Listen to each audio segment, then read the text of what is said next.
Okay, so are you ready to dive into this? Always up for a deep dive? What have you got for us today? Well, today we're going to get into something that I think is relevant to everyone listening, no matter how old you are. Oh, what would that be? We're going to be talking about aging today. Aging. You think that's something everyone wants to think about? Well, yeah. It's not just about like getting older, it's about how our whole outlook on life, how we see things changes as we get older. Okay, I see what you mean. It's about more than just wrinkles and gray hair. Exactly. And this article you sent over, it really digs into all that, the whole evolution of aging.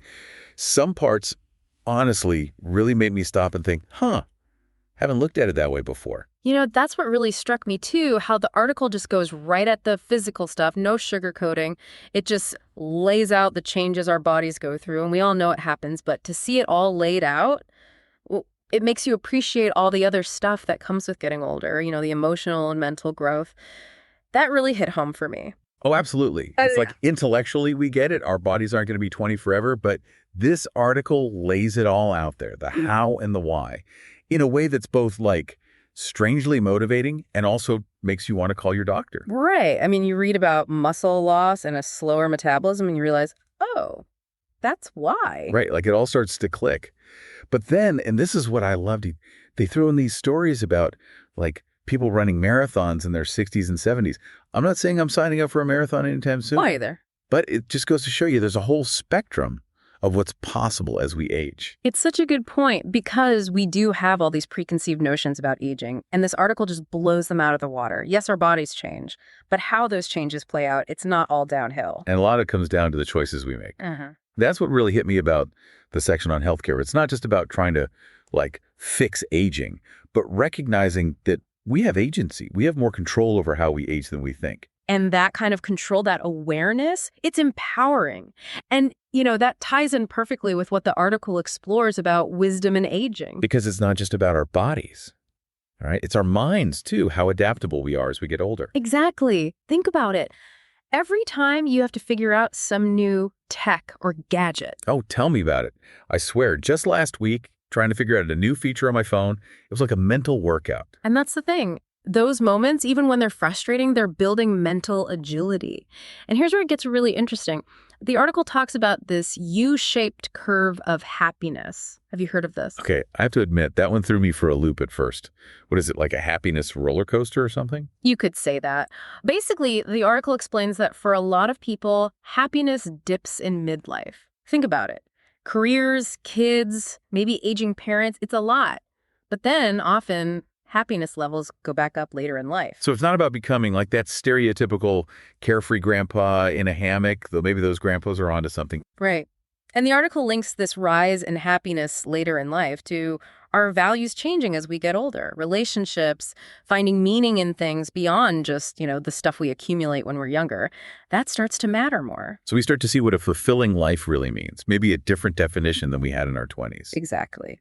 And speaking of fulfilling lives, I was really interested in how the article tackled love, sex, family life, all those biggies that change as we get older. Yeah, and they do it in such a refreshing way, this really honest but hopeful way. Like, they talk about how romantic love evolves, It's not always about that initial spark, but companionship deepening into something, well, pretty amazing. It really makes you rethink that whole fairy tale idea of love and ask, okay, what does long-term love mean to me? Not just the Hollywood version. Right. And then with sexuality, it's like the article normalizes the changes that come with age, talks about intimacy, that real connection being maybe even more important than how often, Which makes me think about how we were just talking about how as we age, we might actually become better listeners. Like intimacy in any form, it thrives on that deeper level of connection. Exactly. And they don't just talk about romantic stuff. Family dynamics are in there too. Like that gap between the ideal family and how it actually goes down, which, let's face it, can get complicated. Oh, tell me about it. Yeah. I think everyone has those moments where they envision how their kids will turn out, who they'll be spending holidays with decades down the line. But life very rarely follows the script. And the article kind of reminds us that maybe it's not about us dictating the right path, for our kids, our families. It's more about us just trying to live in a way that shows them what we've learned, good and bad. It's like leading by example instead of lecturing, which, let's be honest, nobody really likes. And speaking of those changes over time, we've talked a lot about the mental and emotional aspects of aging, but the article definitely doesn't shy away from the physical stuff either. And instead of looking at it as all this loss, right, which is easy to do, they frame it as this opportunity for adaptation, which, when you think about it, is what we've been doing our whole lives, just maybe on a different scale now. It's like that picture the article painted of like a 70-year-old yogi, right? Maybe they didn't start yoga at 70. But their bodies adapted, their practices changed, and there's something so inspiring about that. I agree. It's about understanding that our wrinkles, our aches and pains, they tell a story, they show that we've lived, and there's a certain beauty in that. There really is. And that leads us to what I thought was such a beautiful conclusion to the article, this idea of acceptance being aging's greatest gift. What did you think when you read that? I'll be honest, at first I was like, gift? Really? But the more I sat with it, the more it made sense. Right. It's not about pretending aging is all sunshine and roses, because it's not. But there's this profound shift in perspective that comes with it. Even amidst the losses, the changes, there's this deeper appreciation for everything. It's like finding those moments of quiet reflection and just being present with where we are in life, with all its ups and downs. Exactly. And that brings us to a topic that I think a lot of us, especially when we're younger, tend to avoid: the financial realities of aging. It's not the most exciting dinner table conversation, that's for sure. Right. But the article doesn't shy away from it, and I appreciate that. Like, it lays out the realities of healthcare costs rising, the average retiree facing. Well, it's a lot. And then on top of that, pensions aren't what they used to be for a lot of folks. It can feel overwhelming, for sure. But knowledge is power, even with something as daunting as aging and finances. And I love how the article offers us really practical tips: downsizing to cut down on living costs, looking into things like health savings accounts. It's about being proactive, taking control. Like that saying, the best time to plant a tree was 20 years ago. The second best time is today. Even if we can't turn back the clock, we can still plan for the future. Right. Precisely.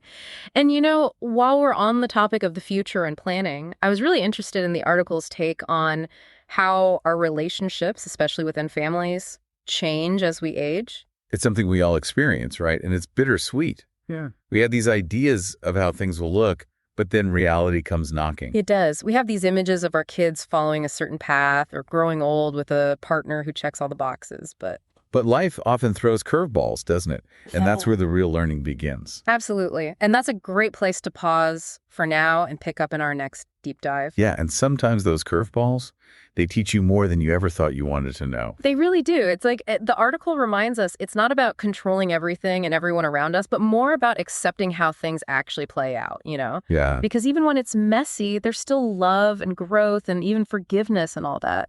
Speaking of forgiveness, that really resonated with me. How the article talked about that as this thing that grows stronger in us as we age. Like, we become more able to forgive not just other people, but ourselves too. It's funny how that works, right? When you're younger, it's so easy to beat yourself up over every little mistake. Oh, tell me about it. But as you get older, you realize everyone's just doing their best with what they've got at the time. And that includes our younger selves. We've all made choices we might regret, but holding on to that regret, it just eats away at you. It's so true. The article actually talks about how those regrets, they can actually be like life lessons in disguise, help us see patterns in how we make choices, understand what we value more deeply. So it's not about just forgetting the past, but using it to grow, to make different choices going forward. Sometimes those regrets, they even lead you down paths you never expected, which can be amazing. Exactly. Like those mistakes become part of what makes your life interesting, right? Yeah. It all weaves together. I love that, how it all weaves together. But, okay, the article doesn't just shy away from the tough stuff. I mean, they talk about loneliness, which, let's be honest, is something people whisper about. Yeah. But it's hard to talk about directly. And it's so common, especially as we age, right? Friends pass away, kids move on. It's harder to be as socially active as you were. All of that plays in. Right. And what I appreciate is they don't just say, oh, well, loneliness happens when you get old. They offer solutions, like those retirement communities that are going above and beyond, organizing trips, activities. It really challenges that whole old idea of what a retirement community has to be, It's like they're shifting that focus from, oh, I'm isolated, to how do I stay engaged? How do I find my people? And it's not just about senior communities either. Technology, even for people who aren't tech savvy, it can be a game changer in terms of staying connected. I was just reading about how during the pandemic, video calls with grandkids, that became a lifeline for so many grandparents who couldn't see family. It's like we don't always realize how powerful these tools can be, even in simple ways. Absolutely. And, sometimes it's not about fancy technology. It's about that simple companionship. Pets, for example. Oh, don't even get me started on pets. I mean, the article is spot on about how much joy and purpose they bring at any age, really. It's true. That unconditional love, that routine of caring for another being, it does something for you. But, while we can do things to combat loneliness, to stay connected, part of this whole aging thing is also accepting what we can't change, wouldn't you say? That reminds me of what you said before about how getting older often comes with this shift in perspective. Yeah. Like we start to see the big picture more clearly, and some things are just out of our hands, and that's okay. It's more than okay. It can be really freeing to realize that. It lets us put our energy into the things that truly matter, the people, our passions, really making each day count. It's about finding that joy, that gratitude for the present moment, even with the tough stuff mixed in, because let's face it, life is always going to throw us some curveballs. It is. We can't control everything, but we can choose how we respond. And that brings us to something else really cool the article touched on, this idea of continuous learning, how even as we age, we never stop evolving, do we? I love that. It's like that saying, right? The day you stop learning is the day you stop living. And that feels so relevant at any age. 100%. And speaking of learning and growing, there was one part in the article that really got me thinking, and I'm curious to get your take on it. They talked about regret, Do you think that's something that as we age, do we regret more the things we did or the things we didn't do? Ooh, good question.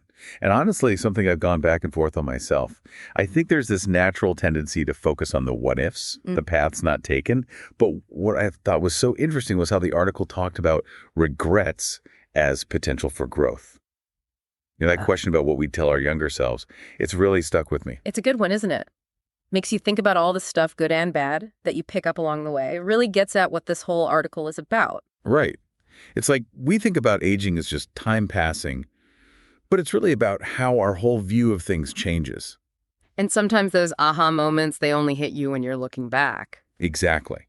So to think about giving advice to your younger self, it's almost like you're tapping into that wisdom you've gathered, even if you don't always realize you have it. It's like handing someone a map, knowing they might not always follow it exactly. Oh, I love that. Because it's life, right? There are always detours. Always. And what's funny is the advice we'd give, it often reflects the stuff we're still figuring out ourselves. Like aging isn't about some finish line. It just keeps going. You're always a work in progress, no matter how many birthdays you've had. Totally. And embracing that, that's what keeps things interesting. But okay, where were we? Right. Embracing the imperfections. Because that's part of it too, isn't it? Absolutely. All those ups and downs, they can make us who we are. And who we're still becoming, because aging isn't just looking back, it's looking ahead too, right? With that curiosity, that openness to whatever's next. I love that. It's like we always hear the only constant is change, and aging proves it. But within that change, there's this amazing sense of continuity too. Does that make sense? It totally does. It's like that's what aging gracefully really means, It's not about pretending the hard stuff doesn't happen. It's about making room for all of it, the good, the bad, and finding what connects it all together. It's realizing our stories, even with the messy parts, they're still being written. And those stories are worth telling, every single one. Couldn't have said it better myself. Yeah. So as we wrap up this deep dive on aging, maybe that's the thought we leave everyone with. If you could go back, what would you tell your younger self about getting older? Something to think about wherever you are on your own journey. Because sometimes it's in those quiet moments of reflection that we really learn the most important stuff about ourselves and the lives we're living. So until next time, everyone, keep exploring, keep growing, and keep embracing all the good, the bad, the beautiful, and the real stuff that makes life worth living.